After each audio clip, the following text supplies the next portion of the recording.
దేవుని నామమునకు మహిమ కలుగునుగాక. యేసుక్రీస్తు ప్రభువారి పేరట మీకందరికీ ప్రత్యేకమైనటువంటి వందనాలు తెలియజేస్తూ ఉన్నాము. దేవుణ్ణి స్తుతించుదాం. హల్లెలూయా. దేవుని పరిశుద్ధ గ్రంథములో నుండి ప్రభువును ఆరాధించుట కొరకు, స్తుతించుట కొరకు వాక్య భాగాన్ని మనము చదువుకుందాం. ఆ వాక్య భాగములో నుండి దేవుడు ఆ వాక్యం అందించినటువంటి విషయాలను, కొన్ని విషయాలను మనము గ్రహించటానికి ప్రభు సహాయం కొరకై ప్రార్థన చేస్తూ ఈ వాక్యాన్ని మనం విందాం. దేవుని పరిశుద్ధ గ్రంథంలో చూస్తే కీర్తనలు 13వ కీర్తన, కీర్తనల గ్రంథము 13వ కీర్తన, దావీదు రాసినటువంటి కీర్తన 13వ కీర్తన మనము చూసినట్లయితే 5వ వచనము నుండి మనము 5వ వచనం చదువుకుందాం. చివరి వచనం, అది చివరి చరణము. 5వ చరణం చూసినట్లయితే, నేనైతే నీ కృపయందు నమ్మిక ఉంచి ఉన్నాను, నీ రక్షణ విషయమై నా హృదయము హర్షించుచున్నది. యెహోవా నాకు మహోపకారములు చేసి ఉన్నాడు, నేను ఆయనను కీర్తించెదను. దేవుడు నాకు ఉపకారములు చేశాడు అన్నటువంటి పదాన్ని వాడలేదు, కానీ ఒక గొప్ప పదాన్ని ఇక్కడ వాడినట్లుగా మనం చూస్తాం. ఉపకారము చేశాడు. మానవుల యొద్ద ఆయన ఉపకారమును పొంది కూడా ఇలా ఉన్నాడండి, ఉపకారము చేయలేదండి, చేశాడండి అనే మాటలు మానవులకు యొద్ద వాడుతూ ఉండటం మనం చూస్తాం. కానీ దేవుని పరిశుద్ధ గ్రంథంలో దావీదు ఒక అద్భుతమైన పదం ఉపయోగిస్తున్నాడు. బైబిల్ గ్రంథంలో చూసినట్లయితే మరి పదాలు, వొకాబులరీ అంటారు కదా ఇంగ్లీష్లో, ఈ పదాలు అనేవి కూడా ఎంత శ్రేష్టమైన పదాలు మరి ఒక్కొక్కటి బైబిల్లో ఉంటాయో ఆశ్చర్యం. అలాంటి వాటిని కనిపెట్టి భక్తులైన వారు మరి పాటలు పాడుతున్నప్పుడు, పాటలు రాస్తూ ఉన్నప్పుడు అలాంటి గొప్ప శ్రేష్టమైన పదాలను కూడా వాడటం అనేది మనం చూస్తూ ఉంటాం. కాబట్టి ఇక్కడ మనం చూస్తున్నాము, మహోపకారము అనేటువంటి మాట మనం చూస్తూ ఉన్నాం. దేవునికి మహిమ కలుగును గాక. హల్లెలూయా. భక్తుడు అంటున్నాడు, దేవుడు యెహోవా నాకు మహోపకారము చేశాడు. మామూలుగా ఉపకారము కాదు. ఉపకారము అనే దానికి మనము నానార్థాలుగా చూస్తే బైబిల్లో మరి మంచి అనేటువంటి పదాన్ని కొన్ని నిఘంటువులలో ఇచ్చారు. మంచి చేయుట, అదేవిధంగా మేలు చేయుట, మేలు అనేటువంటి పదాన్ని ఇవ్వటం జరిగింది. కాబట్టి దేవుడు నాకు మంచిని చేశాడు, మేలును చేశాడు అనేటువంటి విషయాలను మనం ఈ వాక్యంలో చూస్తున్నైతే ఒక గొప్ప పదం కనబడుతుంది. ఆయన మహోపకారములు చేసి ఉన్నాడు. కాబట్టి ఈ ఉపకారములు పొందిన నేను ఏం చేస్తానంటే దేవుని నేను ఘనపరుస్తాను, ఆయన నేను స్తుతిస్తాను. అంతేకాదు ఆయన పేరట ఆయన మేలులను, ఆయన కార్యాలన్నిటినీ మరి వాటన్నిటిని ఎత్తిపట్టి ఇంకా నేను కీర్తనలు కూడా పాడుతానన్నాడు. హల్లెలూయా. అందుకే మనం కీర్తనల గ్రంథంలో దావీదు రాసిన కీర్తనలే మనకు ఎక్కువగా కనబడతాయి. ఆయన కీర్తనలతో దేవుణ్ణి ఆయన స్తుతించిన వ్యక్తిగా కనబడతాడు. అంతేకాదు ఇంకా ఓ పైమెట్టు, దావీదు దేవుణ్ణి నాట్యమాడుతూ దేవుణ్ణి ఆరాధించిన అనుభవం మరి దావీదుకు ఒక్కడికి బాగా ఉంది అన్న విషయాన్ని కూడా బైబిల్ చదివితే, ధ్యానిస్తే ఆ విషయాలు మనం తెలుసుకోగలం. ఏది ఏమైనా దేవుణ్ణి నేను ఎందుకు స్తుతిస్తాను అంటే ఆయన ఒక కారణం చెప్తున్నాడు. దేవుడు నా జీవితంలో మహోపకారాలు చేసి ఉన్నాడు. నిజమే, మన జీవితంలో కూడా దేవుడు ఉపకారాలు, మంచిని, మేలును మాత్రమే కాదు, ఈ పెద్ద పదం ఏదైతే ఉందో మహోపకారములు చేసి ఉన్నాడనేది మనము నిజంగా మన జీవితాన్ని ఒకసారి తరచి చూస్తే, ఆయన చేసిన కార్యాలను మనం గుర్తిస్తే ఎంత ఉపకారం ఆయన మనకు చేశాడో, ఎంత మేలును మన జీవితంలో, మన బ్రతుకులో దేవుడు చేశాడో అది మనం గుర్తించగలము అన్న విషయాన్ని ప్రభు పేరట జ్ఞాపకం చేస్తున్నాం. కొన్ని విషయాలు నేను జ్ఞాపకం చేయడానికి ఇష్టపడుతున్నాను దేవుని పరిశుద్ధ గ్రంథంలోండి. మొట్టమొదటిగా మనం చూసినట్లయితే మరి ఆదికాండము 32వ అధ్యాయము, ఆదికాండము 32వ అధ్యాయంలో ఇక్కడ ఒక భక్తుడు దేవుణ్ణి స్తుతించటాన్ని మనం చూస్తాము. ఆ విషయాన్ని మనము జ్ఞాపకం చేసుకుందాం. 32వ అధ్యాయము 9-10 వచనాలు చదువుకుందాం. అప్పుడు యాకోబు, నా తండ్రి అయిన అబ్రహాము దేవా, నా తండ్రి అయిన ఇస్సాకు దేవా, నీ దేశమునకు నీ బంధువుల యొద్దకు తిరిగి వెళ్ళుము, నీకు మేలు చేసేదనని నాతో చెప్పిన యెహోవా నీవు నీ సేవకునికి చేసిన సమస్తమైన ఉపకారములకును సమస్తమైన లేదా సమస్త సత్యమునకును అపాత్రుడను. ఎట్లనగా నా చేతి కర్రతో మాత్రమే ఈ యోర్దాను దాటి తిని ఇప్పుడు నేను 2 గుంపులు అయితిని. దేవుడు ఎంత ఉపకారము చేశాడో, ఎంత మహోపకారములు యాకోబు జీవితంలో దేవుడు చేశాడో యాకోబు దాన్ని జ్ఞాపకం చేసుకుంటున్నాడు. ఈ ఉదయకాలము ఈ వాక్యం ద్వారా దేవుడు నీతో నాతో మాట్లాడుతున్నటువంటి మాట, మన జీవితంలో కూడా ఉపకారములు పొంది ఉన్న మనం, మహోపకారములు పొంది ఉన్న మనం ఆయన ఉపకారాలు జ్ఞాపకం చేసుకుంటున్నామా? ఇదిగో యాకోబు ఇక్కడ జ్ఞాపకం చేసుకుంటున్నాడు. దేవా, ఒకప్పుడు నేను ఒట్టి చేతి కర్రతోనే ఈ నదిని నేను దాటాను. ఇదిగో తన యొక్క అనుభవాలన్నీ జ్ఞాపకం చేసుకుంటున్నాడు. ఆయన యొక్క ఆ నడకలో తిరిగి వాపసు వస్తూ ఉన్నప్పుడు ఆయన ఒక్కొక్క సందర్భంలో, ఆయన ఒక్కొక్క ఆ సమయములలో ఒక్కొక్క గుర్తులను చూసినప్పుడల్లా యాకోబుకు ఆ పాత స్టోరీ అంతా గుర్తొస్తుంది. అంటారు కదా, రీల్ అంతా తిరుగుతూ ఉంది. ఆ పాత అనుభవం గుర్తుకొస్తూ ఉంది. తాను ఎంత ఒంటరి అనుభవంలో నడిచాడో, ఎలాంటి కష్టాల గుండా అతడు ప్రయాణం చేశాడో, ఎలాంటి ఒంటరి బ్రతుకును అతడు బ్రతికాడో అవన్నీ గుర్తొస్తున్నాయి. ఏ దారిన వెళ్ళాడు, ఇప్పుడు తిరిగి ఆ దారిన వస్తున్నప్పుడు, ఒకప్పుడు అతడు ఒంటరిగా వెళ్ళాడు, ఇప్పుడు పెద్ద కుటుంబంతో వస్తున్నాడు. చెప్పాలంటే ఒక ఊరే కదిలిస్తున్నట్టుగా ఉంది యాకోబు వస్తున్నప్పుడు. దేవునికి స్తోత్రం చెప్పుదాం. హల్లెలూయా. అదంతా చూసి అదంతా జ్ఞాపకం చేసుకొని యాకోబు అంటున్నాడు, దేవా, ఒకప్పుడు నేను ఇదిగో నీ సేవకుడు ఒక చేతి కర్రతో ఈ యోర్దాన్ నది దాటాడు, ఇప్పుడు నేను 2 గుంపులు అయితిని. ఇంత గొప్ప సమూహముగా నేను వచ్చేటట్టుగా నన్ను చేసిన దేవుడు అని దేవుణ్ణి స్తుతిస్తూ ప్రార్థిస్తున్నాడు. ఇక్కడ తన భయములో ప్రార్థిస్తున్నాడు నిజమే, కానీ దేవుని కార్యాలను గుర్తిస్తూ జ్ఞాపకం చేసుకుంటూ స్తుతిస్తూ ప్రార్థిస్తున్నాడు. ఇదే మాట మనకు దేవుని పరిశుద్ధ గ్రంథంలో తెస్సలోనిక పత్రికలో మనకు కనబడుతుంది కదా. ఏమనంటాడు అక్కడ, ఇదిగో మీరు కృతజ్ఞత పూర్వకముగా మీ విన్నపములను దేవునికి తెలియజేయండి, ప్రార్థించండి. కానీ ఎలా ప్రార్థించాలి? ఏమి చేయలేదు, ఇప్పుడే నేను ప్రార్థన చేస్తున్నాను, ఇప్పుడే నువ్వు ఏదైనా ఒకటి చేయాలన్నట్టు కాదు. చేసిన కార్యాలను గుర్తు చేసుకొని ఆ కృతజ్ఞత భావంతో ప్రార్థన చేయండి అని చెప్పి ఆ వాక్యంలో రాయబడడం జరిగింది. అది అక్షరాల యాకోబు నెరవేరుస్తున్నాడు. ప్రభువా, నువ్వు నా జీవితంలో మేలు చేశావు అని దాన్ని గుర్తు చేస్తూ మరి ముందున్నటువంటి తన శ్రమ కొరకు, కష్టం కొరకు ప్రార్థించినటువంటి భక్తుడుగా ఉన్నాడు. కాబట్టి మొదటి అంశముగా ఈ స్టోరీలోండి, ఈ యొక్క యాకోబు జీవితంలోండి నేను జ్ఞాపకం చేయాలనుకుంటున్నటువంటి మాట ఏంటంటే, ఇదిగో ఆయన ఇక్కడ ఒక పదం ఉపయోగించాడు, దాన్ని గుర్తు చేయాలనిపించింది. 32వ అధ్యాయం 10వ వచనం, నీవు నీ సేవకునికి చేసిన సమస్తమైన ఉపకారములకు, సమస్త సత్యమునకు అపాత్రుడను అన్నాడండి. ఏంటట? ఈ ఉపకారములకు పొందటానికి నేను అపాత్రుడను. మొదటి అంశం ఏంటంటే, అపాత్రులమైన మన ఎడల, అయోగ్యులమైన మన ఎడల దేవుడు ఉపకారము చూపి ఉన్నాడు. హల్లెలూయా. అపాత్రులము, అయోగ్యులమైన మనకు దేవుడు మహోపకారాల్ని చేశాడు. మనము వాటిని పొందుకోవటానికి ఏమాత్రము యోగ్యులము కానే కాదు, మనము పాత్రులము కానే కాదు.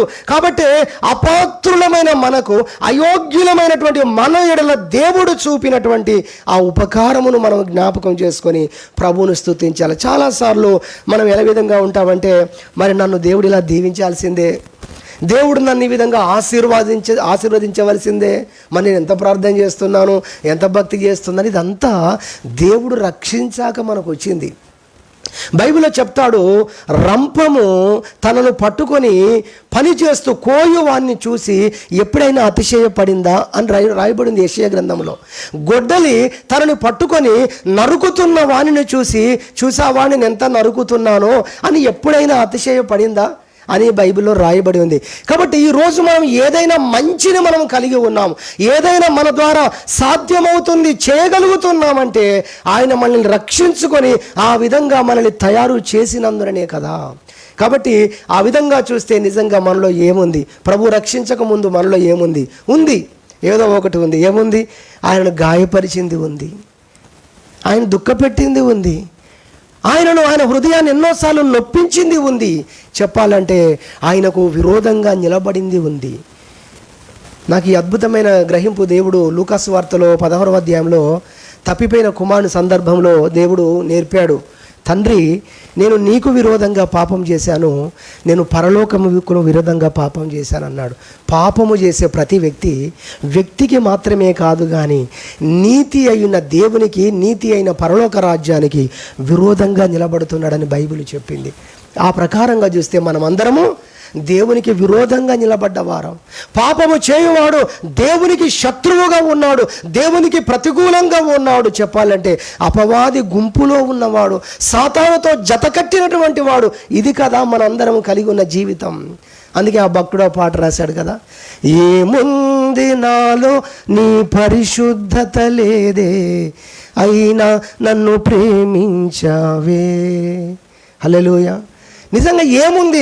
అపాత్రులమైన మనెడల ఆయన ఉపకారము చూపి ఉన్నాడు. 103వ కీర్తనలో దావీదు అంటాడు, నా ప్రాణమా యెహోవాను సన్నుతించుము, ఆయన చేసిన ఉపకారంలో దేనిని మరువకుము, ఆయన నీకు ఉపకారములు చేసి ఉన్నాడు, ఆ సంగతి మర్చిపోకు. ఎట్టివాడనైనా నీకు ఉపకారం చేశాడో తెలుసా? అపాత్రుడైన నీకు ఉపకారం చేసి ఉన్నాడు, అయోగ్యుడైనటువంటి నీకు ఆయన ఉపకారం చేసి ఉన్నాడు. ఆయనేమి నీకు బాకీ లేడు, నీవేదో యోగ్యుడమని కాదు.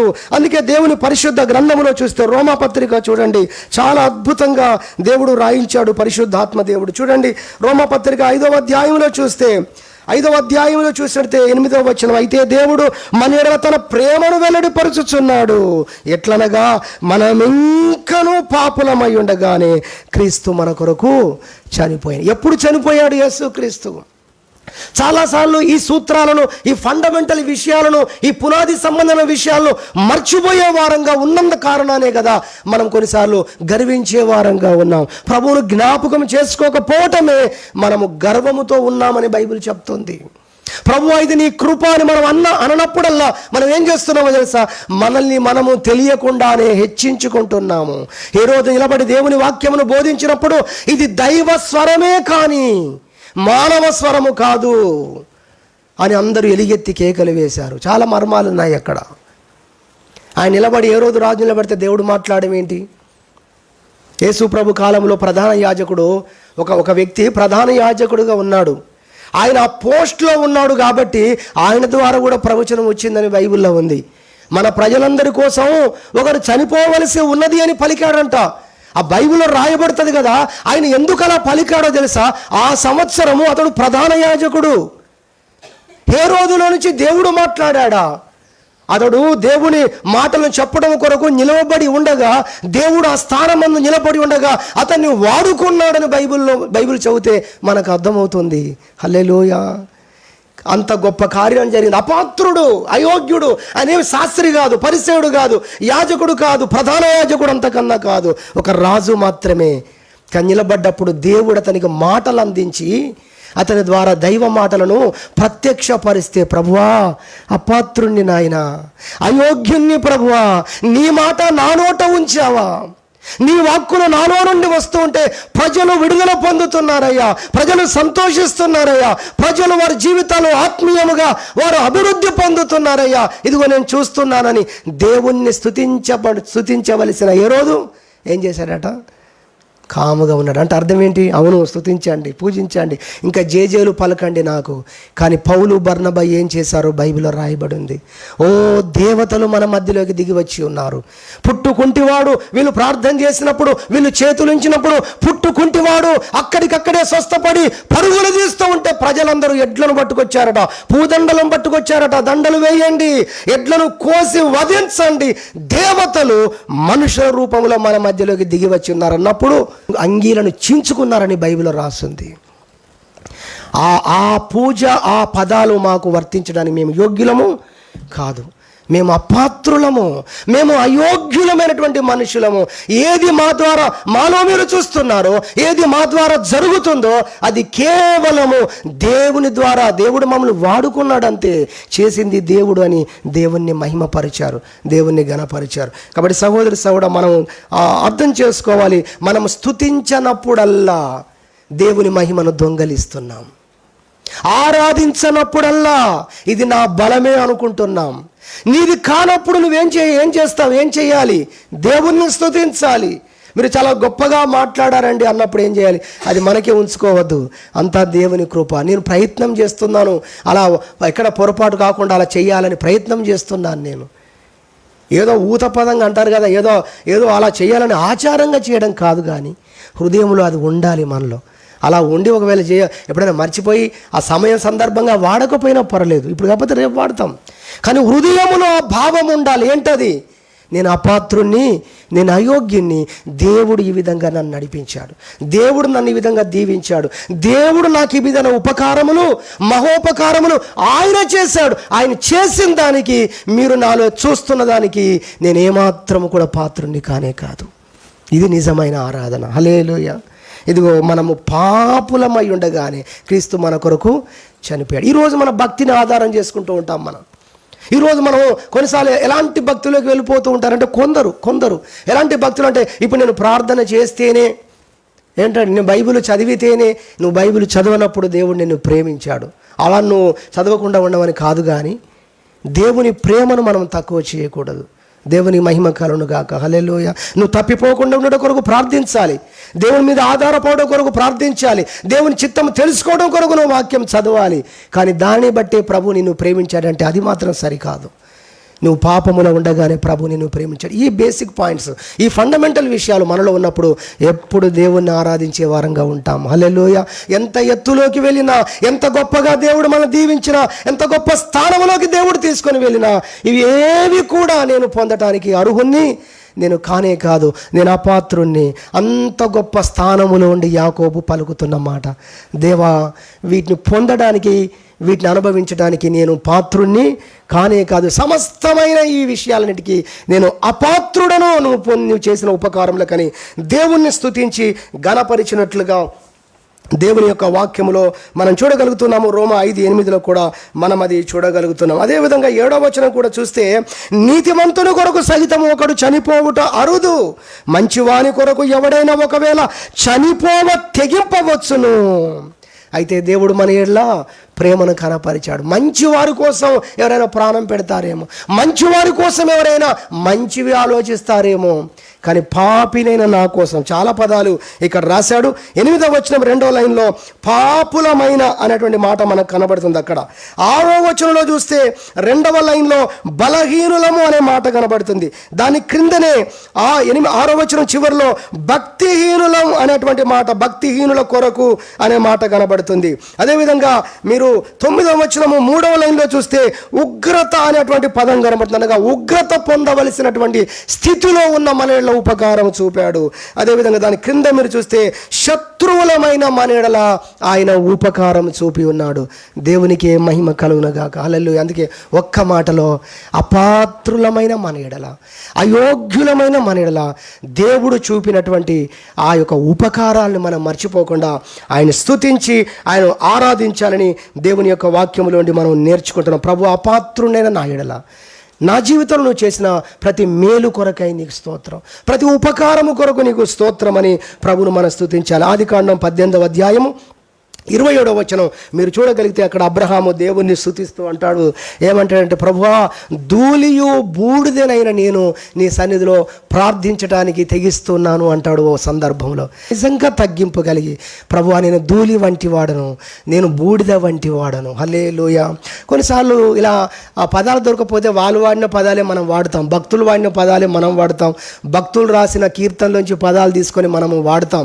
తప్పేమి కాదు, ఆ ప్రాంతీయ భాషలో రావచ్చు, కానీ అవి యథార్థంగా వచ్చే పదాలు. హల్లెలూయా. నేను ఎప్పుడు చాలామందికి చెప్తూ ఉంటాను, పాల్సన్ రాజు గారు మరి వరంగల్లో, కాజీపేటలో సేవ చేస్తున్న, కరుణాపురంలో సేవ చేస్తున్న దైవజనులు, వారు పరిశుద్ధాత్మ కొరకు ఆయన ఏడుస్తూ పిలుస్తున్నప్పుడు, అయ్యా అయ్యా దిగిరండి దిగిరండి అని ఆయన కాలు మొక్కుతా బాంచన అనేటువంటి పదాలు వాడేవాడు ప్రాంతీయ భాషలో. ఆయన అవేం పట్టించుకుని నేను ఏ పదాలు వాడుతున్నాను అనేది ఆయన వాటిని చూడడు. ఎందుకంటే ఆయన హృదయపూర్వకంగా పరిశుద్ధాత్మని పిలవటం ఆయనకు తెలుసు, లేదా అలాంటి అలాంటి ప్రార్థన జీవితంలో ఆయన కొనసాగాడు. కాబట్టి ఆ పదాలు కూడా దేవునికి ఎంతో ఆయన హృదయపూర్వకంగా వాడే పదాలు, వాటిని దేవుడు ఎంత అమోఘంగా ఎంచుతాడో. నిజంగానే దైవశక్తి దిగిరావడం, కార్యాలు జరగడం కూడా ఈ రాష్ట్రంలో మనం చూసి ఉన్నాం. దేవునికి మహిమ కలుగునుగాక. హల్లెలూయా. అబ్రహాము యొక్క ప్రార్థనలు చూస్తున్నాం, ఎంతో తగ్గింపు కనగా, నేను అపాత్రుణ్ణి ప్రభువా, ఈ రోజు వరకు ఈ స్థాయి వరకు నన్ను తీసుకొని వచ్చావైతే నేను ఎవరినో తెలుసా, నీ సన్నిధిలో ఒక ధూళి వంటి వాడనయ్యా, ఒక బూడిద వంటి వాడని నేను ప్రార్థన చేస్తున్నాను, నేను తగ్గించుకోగలిగాడు. 2 సమూయేలు 7:18 చూస్తే దావీదు కూడా ఓసారి ప్రార్థన చేస్తూ అన్నాడు, నన్ను ఇంతగా హెచ్చించుటకు నేను ఏ పాటి వాడిని, నా కుటుంబము ఏ పాటిది ప్రభు అని దావీదు దేవుని మందిరంలోకి వెళ్ళి తాను తగ్గించుకొని ఆయనను మహిమపరుస్తూ, నేను ఏ పాటి వారము, మాడలను చూపిన ఉపకారములు ఇంతగా ఉన్నాయి, నీ మహోపకారములు ఇంతగా ఉన్నాయి, మేము పాత్రులము కాదయ్యా అని నోటితో పలుకుతూ హృదయపూర్వకంగా ఆయన దేవుణ్ణి స్తుతిస్తూ ఆరాధించాడు మందిరములు అని బైబిల్లో మనకు కనబడుతుంది. యెషయా గ్రంథం 6:5 చూస్తే, ఓ రోజు యెషయా ప్రవక్త దైవ దర్శనాన్ని చూసినప్పుడు యెహోవా సైన్యములకు అధిపతియగు యెహోవా సింహాసనవాసున అందుండి ఆయన కనబడ్డప్పుడు తానెంత అపవిత్రుడో తాను తెలుసుకోగలిగాడు. ఆయన దేవుని సన్నిధిలో పశ్చాత్తాపడుతూ అంటాడు, అయ్యా ఒక ప్రవక్త చేస్తున్న ప్రార్థన అండి. యెషయా గొప్ప ప్రవక్త, యేసు క్రీస్తుని గురించి ప్రవచించినటువంటి గొప్ప ప్రవక్త చేస్తున్న ప్రార్థన ఏంటో తెలుసా, అపవిత్రమైన పెదవులు గలవాడనయ్యా, నిన్ను స్తుతించడానికి, నిన్ను ఆరాధించడానికి నేను అపాత్రుణ్ణి ప్రభువా, అపవిత్రమైన జనుల మధ్యలో నేను నివాసము చేసేవాని. ఎలా చెప్పగలిగాడు? దేవుని పరిశుద్ధతను చూసినప్పుడు, దేవుని మహిమను చూసినప్పుడు మనిషి ఎంత తక్కువ వాడో అర్థమవుతుంది. అందుకే రోజు దేవుని చూడాలి మనం. హల్లెలూయా. అర్థమవుతుంది. దేవుని యొక్క కృపను చూడాలి, దేవుని శక్తిని చూడాలి, ఆయన ప్రేమను చూడాలి. ఆయన ఎంత ఔన్నత్యం గల దేవుడో మనం చూసినప్పుడు మనం ఎంత తక్కువ వారమో మనకు అర్థమవుతుంది. మనం ఎంత అపాత్రమైన స్థితిలో ఉన్నామో అర్థమవుతుంది, ఎంత అయోగ్యమైన స్థితిలో ఉన్నామో మనకు అది అర్థమవుతుంది అన్న విషయాన్ని ప్రభుపేట జ్ఞాపకం చేస్తూ ఉన్నాం. పేతురు కూడా ఒకరోజు యేసు ప్రభుని తాను తగ్గించుకొని ప్రార్థన చేస్తాడని పాదములకు మొక్కి అంటాడు, ప్రభువా ఈ పేతురు పాపాత్ముడు నాయన, ఇతని విడిచిపెట్టి నువ్వు వెళ్ళిపో నాయన అంటాడు. దేవుని నమ్మని వ్యక్తిగా ఉన్నాడు పేతురు. ఇప్పుడు నీ వల వేయన్నప్పుడు మేము రాత్రంతా వల వేసాము, ఒక్క చేప కూడా పడలేదని ఆ విధమైన మాటలు పలికిన వ్యక్తిగా ఉన్నాడు.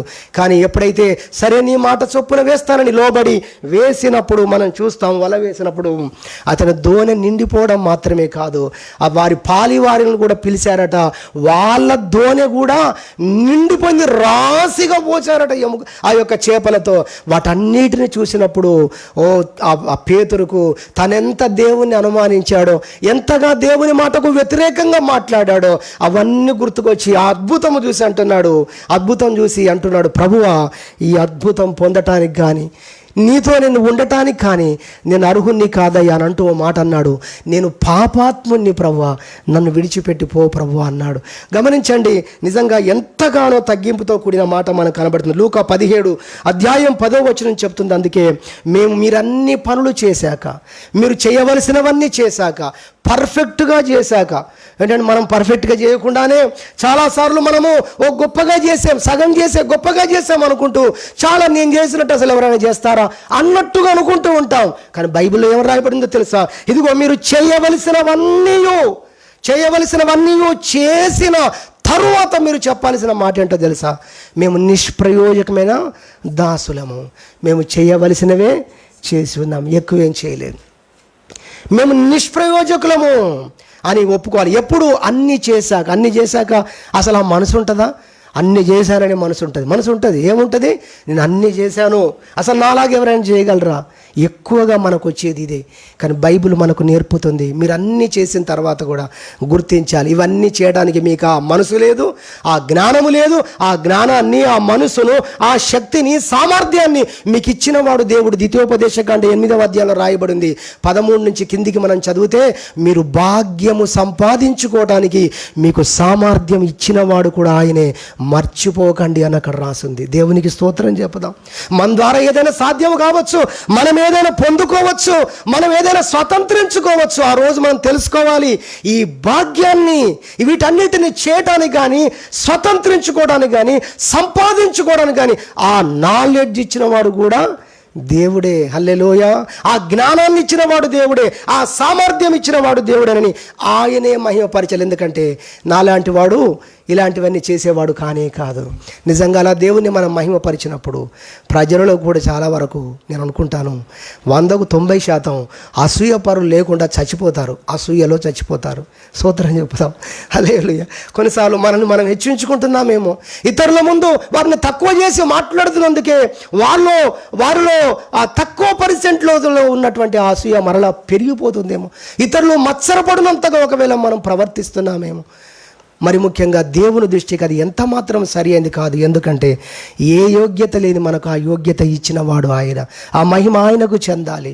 కాబట్టి దేవుణ్ణి మనం స్తుతించాలి. ఏమని స్తుతించాలి? ప్రభువా, నువ్వు చేసిన మేలులకు, నువ్వు నా జీవితంలో చూపిన ఉపకారములకు నేను పాత్రుని కాదు, అపాత్రునైన నా జీవితంలో, అయోగ్యమైన నా జీవితంలో ఇదిగో ఇన్ని మేళ్లను, ఇన్ని కార్యాలు నువ్వు చేసావని దేవుణ్ణి స్తుతించే వారంగా మనం ఉండాలని మొదటి అంశంగా నేర్చుకుంటున్నాం. ఇందులో ఒక వాక్యం చెప్తాను. అదేంటంటే మొదటి తిమోతి పత్రిక చూస్తే 1వ అధ్యాయం 12 నుండి 15 వచనాలు మీరు చూడగలిగితే ఓ గొప్ప భక్తుడు కనబడతాడు.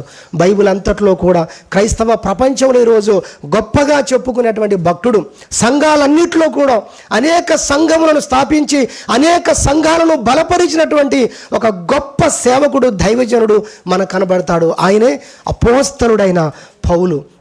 అంత గొప్ప పౌలు ఆయన చెప్పే మాట ఏంటో తెలుసా? ఆయన వాడినటువంటి చేతి రుమాళ్ళ ద్వారా చేతి గుడ్డలను తీసుకొని వెళ్ళి రోగుల మీద ఉంచినప్పుడు, తాకించినప్పుడు వారు స్వస్థతలు చెందారు. ఆయన నీడబడితే స్వస్థతలు పొందిన పరిస్థితులు పేతురు గురించి రాయబడుతుంది. అలాంటి గొప్ప అపోస్తలత్వంలో నడుస్తున్నటువంటి దైవజనుడు 3వ ఆకాశానికి ఎక్కిపోయినవాడు. మనుషులు ఎవరు మామూలుగా వినలేని విషయాలు విన్నవాడు, అంతకుముందున్న ప్రవక్తలు వినని విషయాలు విన్నవాడు. పౌలు గురించి చెప్తే పెద్ద లిస్టే ఉంటుందండి. ఇంత గొప్ప వ్యక్తి ఏమంటున్నాడో తెలుసా? మొదటికి వెళ్ళిపోయాడండి ఆయన. ఎక్కడికి వెళ్ళిపోయాడు? మీరు ఆ వచనాలు చదవగలిగితే, ప్రభువా దూషకుడన్నాయన ఒకప్పుడు నేను, ప్రభువా నేను హింసకుడన్నాయన ఒకప్పుడు, సంఘాన్ని హింసించిన వాడనయ్యా, నీ పరిశుద్ధ ప్రజలను ప్రభువా స్త్రీలను చూడక, పిల్లలను చూడక వారిని రోడ్ల మీద ఈడ్చుకొని వెళ్ళి నీ సంఘాన్ని పాడు చేసిన వాడినయ్యా నేను. ఇలాంటి వాడిని ఈరోజు నీ సేవ చేయటానికి నన్ను నమ్మకమైన వాడిగా ఎంచినందుకు అయ్యా నీకు కృతజ్ఞతలు చెల్లిస్తున్నాను. దేవుణ్ణే మహిమపరిచాడు, దేవుణ్ణే ఘనపరిచాడు. మన జీవితంలో మనం పొందిన మేలను బట్టి, మన జీవితంలో మనం పొందుతున్న ఆశీర్వాదాలు, ఈవులను బట్టి, ఆత్మీయంగా మనం పొందిన వాటిని బట్టి మనం దేవుణ్ణి స్తుతిస్తున్నామా? ఇదిగో దేవుణ్ణి స్తుతించడానికి ఈ వాక్యం నేర్చుకుంటున్నాము. అపాత్రులమైన మన ఎడల, అయోగ్యులమైన మన ఎడల ఆయన ఉపకారములు చూపి ఉన్నందుకు మనం దేవుణ్ణి స్తుతించాలని మొదటిగా దేవుని వాక్యంలోంచి నేర్చుకుంటున్నాం. 2-3 త్వరగా చెప్పి ముగిస్తాను. రెండో విషయం మనం చూసినట్లయితే, రెండో విషయము మనం నేర్చుకుంటున్నటువంటి అంశము, మొదటిగా ఆయన మనకు మహోపకారములు చేసి ఉన్నాడు. దేవుడు మహోపకారి అనే అంశాన్ని నేర్చుకుంటున్నాం. అందులో అపాత్రులమైన మన ఎడల ఆయన ఉపకారము చేసి ఉన్నాడు, చూపి ఉన్నాడు, మహోపకారం చేశాడు. అది మొదటిది. రెండవది దేవుని స్తుతించిన కొరకు, రెండవదిగా చూస్తే కృతజ్ఞత లేని వారి ఎడల, కృతజ్ఞత లేని మన ఎడల దేవుడు ఆయన ఉపకారము చూపి ఉన్నాడు, లేదా ఉపకారములు చేసి ఉన్నాడు. మొదటిగా అపాత్రులమైనటువంటి మనలం, రెండవదిగా ఆ మేలును పొందిన తర్వాతనైనా, ఆ ఉపకారమును పొందిన తర్వాతనైనా, తిరిగి అంటారు కదా ఉపకారం అయితే మళ్ళీ ఉపకారం చేయాలని. ఏంటండి? అపకారం చేయొద్దు కానీ ఉపకారం చేయాలని. మనము దేవుణ్ణి స్తుతించవలసిన వారముగా ఉండాల్సి ఉంది. కానీ అలాంటి పరిస్థితిలో ఉన్నా కూడా ఆయన మరలా మనలో ఉపకారము చేస్తూనే ఉన్నాడు, ఉపకారములు చూపుతున్నాడు. అందుకే ఆయన మహోపకారి అని నేర్చుకుంటున్నాం. ఎంత మహోపకారి అంటే, నిజముగా ఇతరుల ఎడల మనం కొన్ని పనులు చేసినప్పుడు, ఇతరులకు కొన్ని సహాయాలు మనం చేసినప్పుడు, చాలా రిస్క్ తీసుకొని కొన్ని పనులు మనం చేసినప్పుడు, వారు దాన్ని గుర్తించనప్పుడు మనకి ఎంత కోపం కాదు కానీ చాలా బాధ వస్తుందండి. చాలా బాధ వస్తుంది, మామూలుగా బాధ రాదు. కానీ గమనించండి, ఆ బాధలో ఉండి మనం ఏమనుకుంటామో తెలుసా? ఇంకొకసారి ఏమన్నను నిన్ను కానీ ఇంకోసారి నీ ఇలాంటి రిస్క్ తీసుకోనిలే అనుకుంటాం. ఇది మానవ స్వభావం. కానీ దేవుడు ఏంటో తెలుసా? అలాంటి కృతజ్ఞత లేని వారిలో కూడా ఆయన ఉపకారమును చేసే దేవుడై ఉన్నాడు. దేవునికి మహిమ కలుగునుగాక. హల్లెలూయా. దేవుని పరిశుద్ధ గ్రంథములో మనము చూసినట్టయితే, దేవుని యొక్క వాక్యములో నెహెమ్యా గ్రంథము త్వరగా చూద్దాము.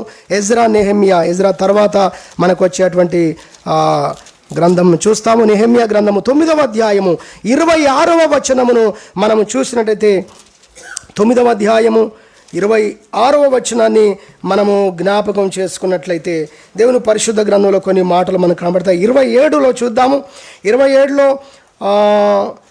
27వ అధ్యాయం వచనం చూద్దాం. 9వ అధ్యాయం 27వ వచనం. అందుచేత నీవు వారి శత్రువులకు అప్పగించితివి. 26 నుంచి చూద్దాం. అయినను వారు అవిధేయులై నీ మీద తిరుగుబాటు చేసి నీ ధర్మశాస్త్రమును లక్ష్య పెట్టక త్రోసివేసి తిరుగుబాటు చేశారంట. దేవుని ధర్మశాస్త్రమును లక్ష్య పెట్టలేదు. నీ తట్టు తిరగవలని తమకు ప్రకటన చేసిన నీ ప్రవక్తలను కూడా చంపారు, నీకు బహు విసుగు పుట్టించారు. ఈ వాక్యాలు ఎన్ని మాటలు ఉన్నాయి చూడండి.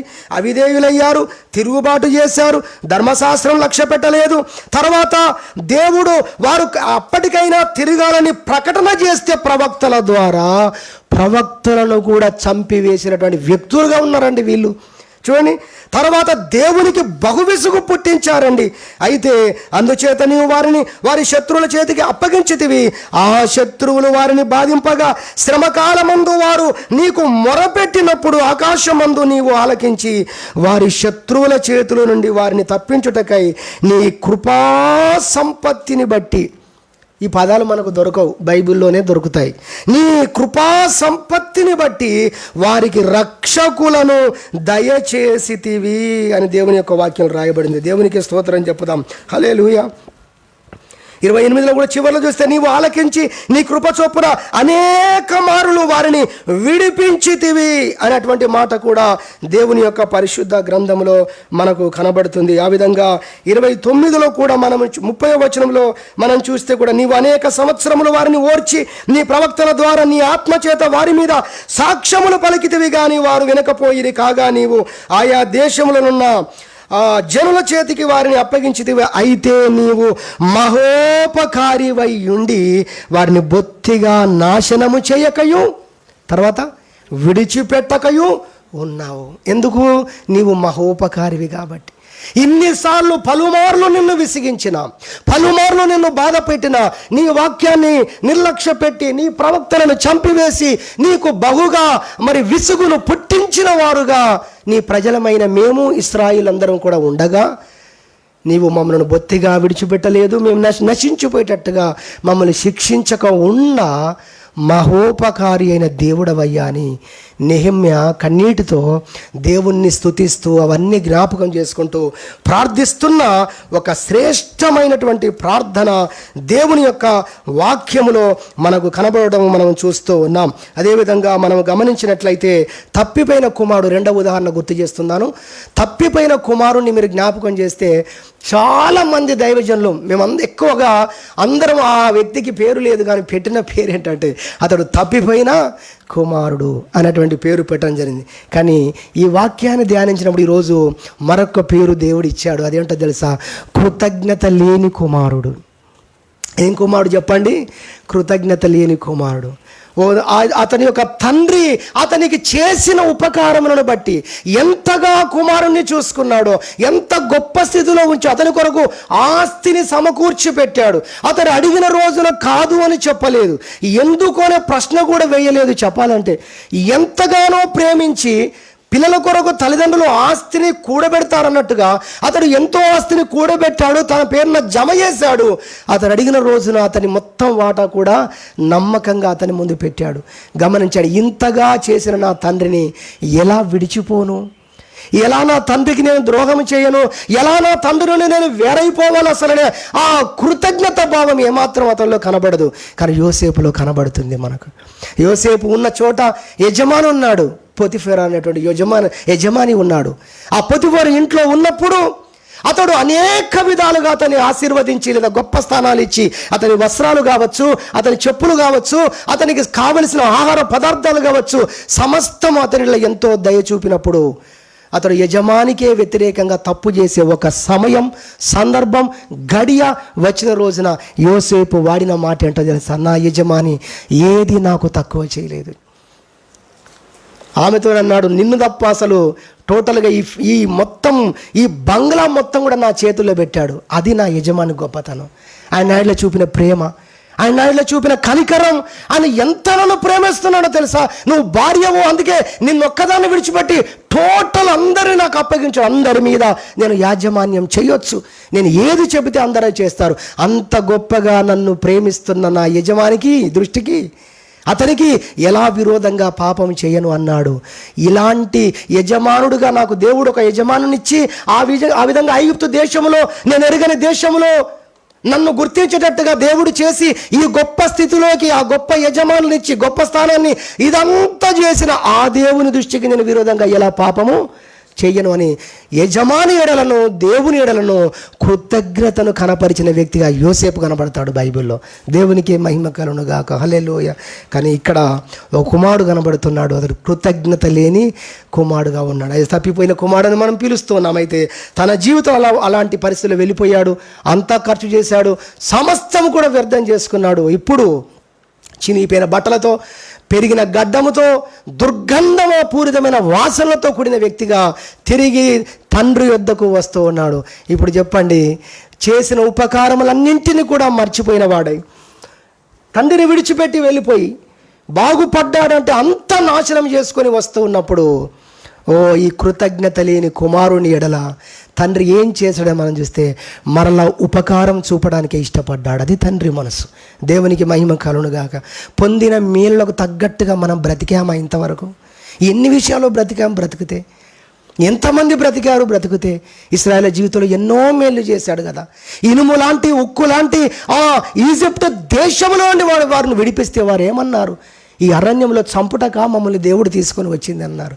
అనేక మేలులు పొందిన మనము కూడా శ్రమనో, కష్టమో, ఇబ్బందో ఎదురొచ్చినప్పుడు, సాతాను మనల్ని శోధిస్తున్నప్పుడు, నా దేవుడు అనేక మేలు చేసిన వాడు, ఆయన నాకు ఇప్పుడు కూడా నాకు మేలు చేస్తాడని దేవుణ్ణి మహిమపరుస్తున్నామా? నోటితో ప్రభు సన్నిధిలో వెళ్ళి మనం కూర్చొని ప్రభువును ఆరాధిస్తున్నామా? నా దేవుడు నా జీవితంలో మహోపకారాలు చేసి ఉన్నాడు. ఒక దైవజనుడు ఇలా చెప్పాడు, నేను ముగిస్తున్నాను, సమయం అయిపోయింది. ఆయన ఏమన్నాడో తెలుసా? యేసు క్రీస్తు నేను నరకం నుండి తప్పించబడము కొరకు ఆయన నా కోసం ప్రాణం పెట్టాడు, రక్తము కార్చి ప్రాణం పెట్టాడు, నన్ను పరిశుద్ధునిగా చేశాడు, పరలోక నివాసిగా చేశాడు. ఆయన చేసిన త్యాగానికి ఈ జీవితం అంతా నేను ఎన్ని చేసినా ఆ రుణం నేను ఎన్నటికీ తీర్చలేను. హల్లెలూయా. రాజబాబు గారు ఓ పాట రాశారు, చాలా అద్భుతం అనిపిస్తుంది. నీ రుణమే తీరునా నా సర్వమర్పించిన. అద్భుతమైన పాట అండి. ఎప్పటికీ నీ రుణం తీరుతుంది. ఆయన అన్నాడు, నా జీవితం మొత్తము నేను దేవుని కోసం పనిచేసిన, ఇంకేం పని చేయకుండా దేవుని కోసమే నేను బ్రతికి, దేవుని కోసమే నేను ఆఖరికి చనిపోయినా ఆ రుణము తీరదు అన్నాడు. మనం ఇంకా అడుగుతున్నాము, దేవుని చేసిన దానికే తీరదండి. ఇంకా అడుగుతున్నాము దేవుణ్ణి, నిన్ను రక్షించాడు చూసావా, దానికి ప్రతిగా నువ్వు ఏమి ఇవ్వగలవు? అసలు నీ జీవితం మొత్తం ఇచ్చిన, ఇలాంటి 100 జీవితాలు మనం ఇచ్చినా లేవు. అర్థమవుతుందా?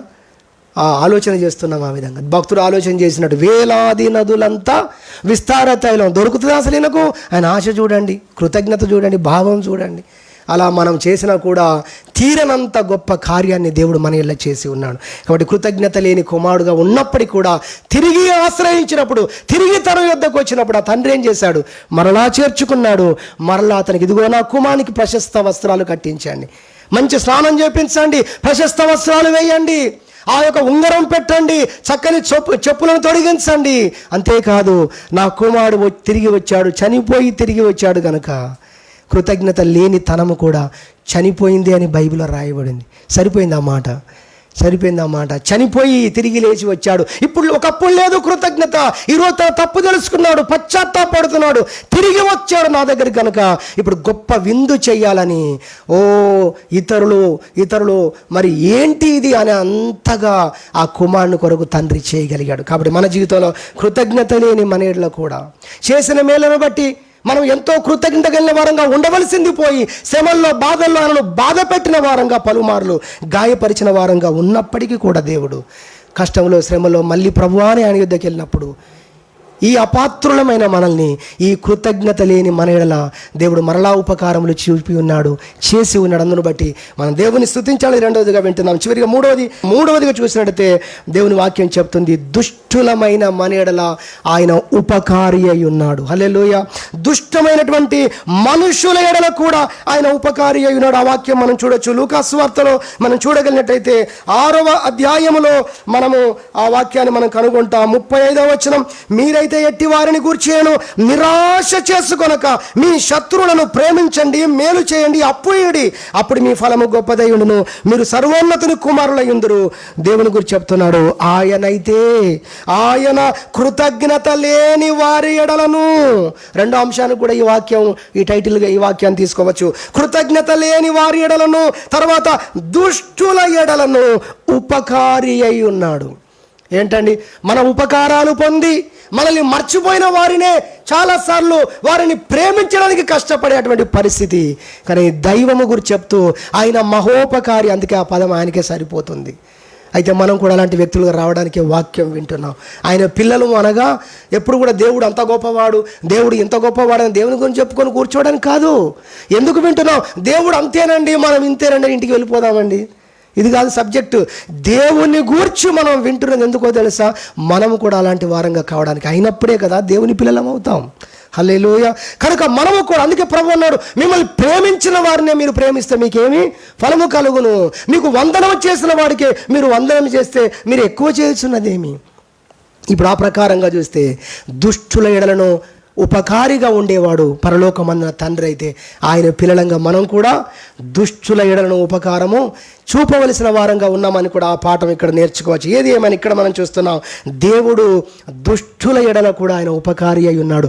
మంచివారి మీదను చెడ్డవారి మీదను ఆయన సూర్యుని ఉదయింపజేస్తూ ఉన్నాడు, వర్షమును వారికి అనుగ్రహిస్తూ ఉన్నాడని దేవుని యొక్క వాక్యం చెబుతూ ఉంది. ఒక మాట చెప్పి ముగిస్తాను. అదేంటంటే, సౌలు బ్రతికినన్ని దినాలు దావీదును చంపాలనే మరి తిరిగాడు, పెద్ద సైన్యాన్ని వేసుకొని తిరిగాడు. చివరికి సౌలు చనిపోయాడు, సౌలు కుమారుడు యోనాతాను చనిపోయాడు, అతని కుమారులందరూ కూడా చనిపోయారు. అంతా అయిపోయిన పరిస్థితి అక్కడ కనబడుతుంది. అలాంటి పరిస్థితి అయిపోయింది. దావీదుకు రాజ్యం వచ్చింది, సింహాసనం మీద కూర్చున్నాడు. దావీదు ఏం ఆలోచిస్తున్నాడు? రాజులు ఆలోచిస్తారు. అలా ఏం ఆలోచిస్తారో తెలుసా? ఆ చనిపోయిన రాజుకు సంబంధించిన, శత్రువు రాజుకు సంబంధించిన, మనల్ని చంపాలనుకునే వాని యొక్క కుమారుడో కూతురో ఎవరైనా పారిపోయి ఏ దేశంలో అయినా తలదాచుకున్నారా? ఉంటే వారు ఎప్పటికైనా గూడు పుటాని చేసి దేశంలో వచ్చి గూఢచారితనము చేసి దేశ నివాసులను ప్రేరేపించి గొప్ప ఏంటంటే తిరుగుబాటును తీసుకొని వచ్చిన సింహాసనాన్ని కూల్చేస్తారేమో. కాబట్టి జల్లెడబట్టి అందరూ చచ్చారా లేదా తెలుసుకోండి అని రాజులందరూ ఆ పని చేస్తారు. దావీదు భక్తుడు, ఆయన ఏం చేస్తున్నాడో తెలుసా? సౌలు కుటుంబీకులలో ఎవరైనా మిగిలి ఉన్నారని ఆరాధిస్తున్నాడండి. హల్లెలూయా. అందరూ ఆరాధించినట్టే ఇది కనబడుతుంది, కానీ వారి ఆరాధించడం ఒకటి, ఈయన ఆరాధించేది మరో దానికోసం. ఎందుకో తెలుసా? ఈయన ఆరాధించినప్పుడు ఒక ఆయన దొరికాడు, ఆయనకు 2 కాళ్ళు లేవు, 2 కాళ్ళు కొంటివే. మెఫీబోషెతు అతని పేరు. అతడు ఉన్నాడని తెలిసినప్పుడు, అతని పిలువనంపించినప్పుడు, అతడు బహుశా అతని హృదయంలో ఎన్ని ఆలోచనలు ఉన్నాయో, నన్ను చంపేస్తారేమో, రాజులు చేసే పనే ఇది కదా అన్నట్టుగా ఎంత భయంగా వస్తాడో. చచ్చిన కుక్కను అని పదాన్ని కూడా ఆయన వాడినట్టుగా బైబిల్లో మనం చూస్తాం. అయితే దావీదు, నువ్వేమీ భయపడకు, ఇదిగో నువ్వు బ్రతికినన్ని దినాలు నీవు నీ కుటుంబం అంతా కూడా నాతో ఉండాలి. నీవైతే నేను ఏ డైనింగ్ టేబుల్ దగ్గర, ఏ బల్ల మీద కూర్చొని, లేదా ఏ బల్ల దగ్గర నేను భోజనం చేస్తానో అదే బల్ల మీద నువ్వు కూడా, ఆ బల్ల దగ్గర నీవు కూడా భోజనం చేయడానికే నేను పిలుచుకున్నాను అన్నాడు. దేవునికి మహిమ కలుగును గాక. హల్లెలూయా. నేను ముగిస్తున్నాను.